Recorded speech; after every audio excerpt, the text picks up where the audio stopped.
What's up, people? Welcome to South African Late News. We are back with another video. Today, we just look briefly at the Senzo case. The cooking by the state continue. Yesterday, Mangena came back to testify. You remember that she is the state witness that was supposed to testify last year, but due to circumstances, he couldn't testify last year. So he only came back yesterday. So the cooking by the states continue. Mangena now says there was a possibility of more than one gun that was carried by the intruders. She suggested that the witness may have only seen one gun.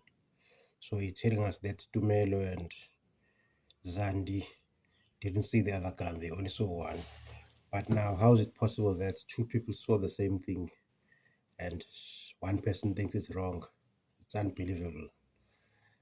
Clearly, Mangena is trying to protect the state because he can't change the witness statement of Longwe Twala as well as Zandi Kumalo. So now they are introducing the theory of the second gun in order to confuse Judge Arata. So the state is clearly lying here. I repeat, the state is lying here. They did not mention the second gun last year. So the state is lying. I repeat that. The gun that was used to kill Senzumeyiwa was not tested by Mangena. So Mangena tested some other gun that he found somewhere else. They are now trying to use Mtobisi and the other four accused as the scapegoats so that this case can be seen as solved. Remember that the police were under pressure to solve this case since it was unsolved for so many years. Remember, Pekcela was involved, the previous commissioner of police, I think his name was Stole, he said him, I forgot his name, he was also involved. So this case was politically motivated to be solved quickly so that there's closure for the Miwa family. So now they are trying to find these five guys guilty so that the case can be closed.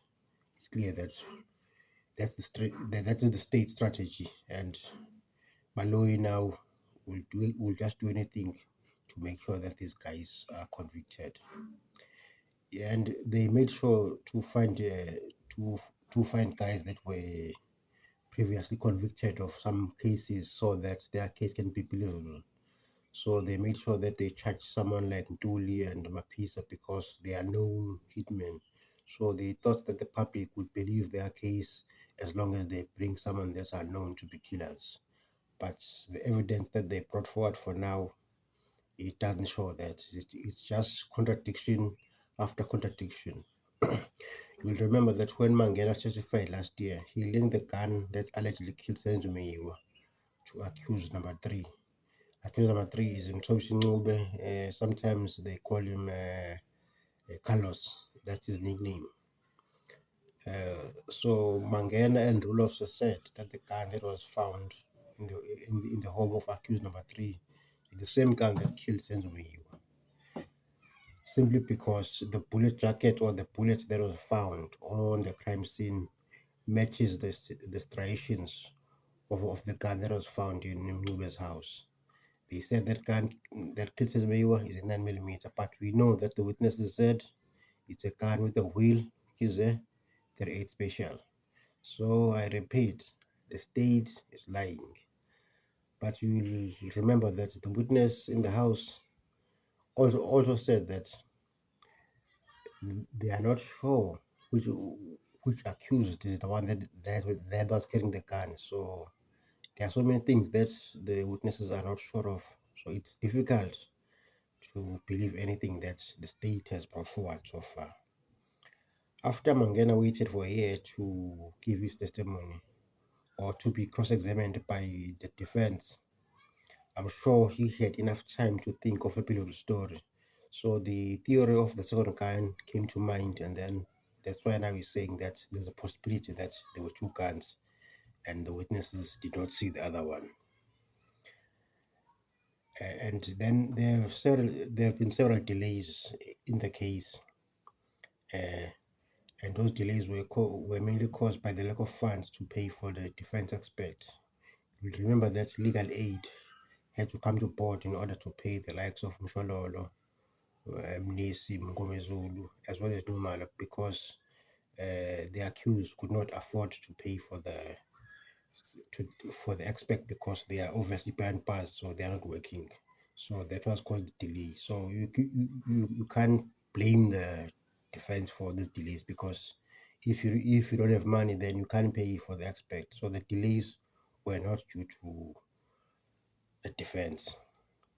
And the lawyer for the first accused, Advocate Tulani Mngomezulu, wasted no time putting the prospect that the scene was tampered with since it was cleaned. And I'm going to quote what Mngomezulu said. He said, "During the processing of the crime scene, did you see any blood on the floor?" And Mangena replied, "I did not find any blood in the sitting room or in the living room. There was no blood in the kitchen." This cannot be true, because Mayo was dragged from the kitchen to the sitting room after he was shot.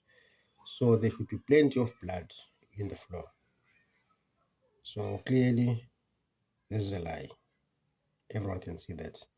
Mangena did not find any blood because the crime scene was cleaned by Mapiri.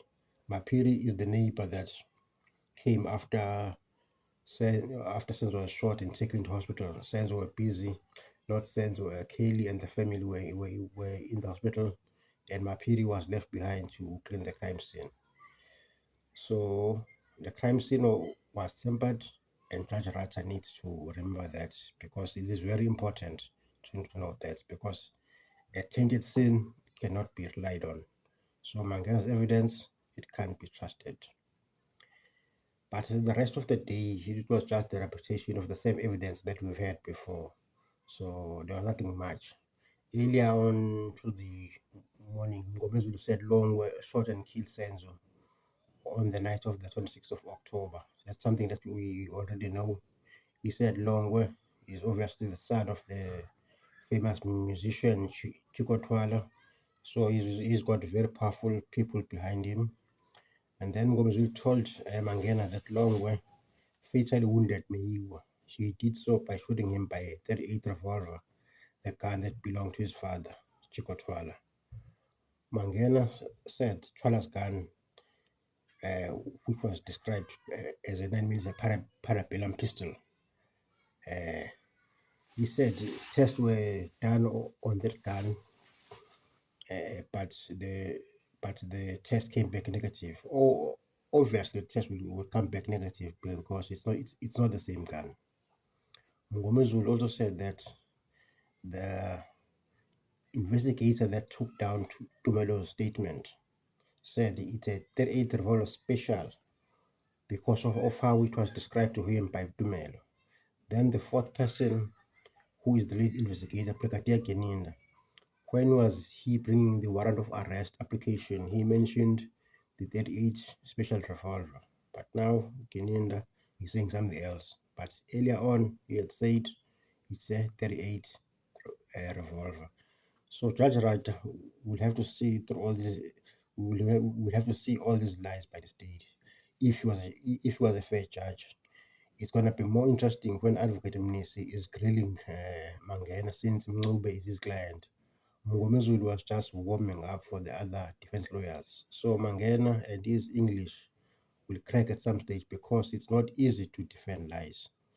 One last thing, I hope that the defense will also bring in Mapili and Krile on why she cleaned the crime scene. She may crack because she's an older person, so she may be the weakest link among the witnesses.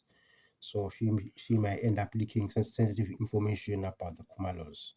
So I really hope that the defense will call him. But let's continue and watch the cross-examination of Mangena, and it's gonna be very interesting, because Advocate Mngomezulu said that he is not yet close to finishing his questioning. So I hope Mangena is ready, and Baloyi must please stop interrupting him when he is in cross-examining witnesses. I see Baloyi every time when the witness is struggling to answer something. He's he just stands up and say, my lord, that question has been answered before, blah, blah, blah, blah, of which is a bad strategy. But then Judge Rata just always takes Baloyi's side. So I'm not sure how this is going to end, but it's going to be very interesting to see how it goes. Let's just watch and see what happens. And then after Mngomezulu, lawyer for the accused number two, Sipho Ramosepile, will also question Mangena. After him, it's going to be Advocate Mnisi and then Numalo, then lastly Advocate Mshololo. And yesterday you saw that Mshololo was not in court. She was probably busy with some other cases because she is busy lately since she took over this case. So let's watch and see what happens. Thank you for watching.